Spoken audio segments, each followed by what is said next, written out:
আজকে বলবো অন্নপূর্ণা ভাণ্ডার কারা পাবেন না।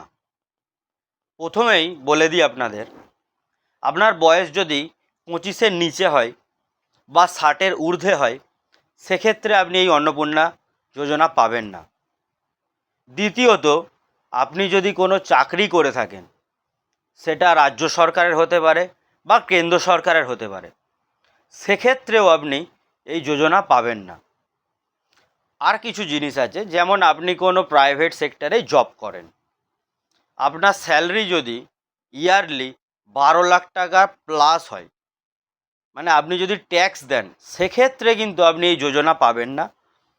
সেটা যেমন চাকরির ক্ষেত্রে, তেমন একটা ব্যবসার ক্ষেত্রে। আপনি যদি বাড়িতে কোনো ব্যবসা করেন, আপনার দোকান আছে বা আপনি কোনো বিজনেস করছেন, সেই বিজনেস যদি আপনি ট্যাক্স পে করেন বা ট্যাক্সের আওতায় পড়ে, ইয়ারলি যদি আপনার 12 লাখ টাকা প্লাস ইনকাম হয়, সেক্ষেত্রে কিন্তু আপনি এই অন্নপূর্ণা যোজনা পাবেন না। আর একটা জিনিস আপনাদের বলে রাখি, আপনার হাজব্যান্ড যদি গভর্নমেন্ট সার্ভিস করে থাকেন, এখন হয়তো আপনার হাজব্যান্ড নেই, তার অবর্তমানে আপনি সেই পেনশনটা পাচ্ছেন, সেক্ষেত্রেও কিন্তু আপনি এই অন্নপূর্ণা যোজনা পাবেন না।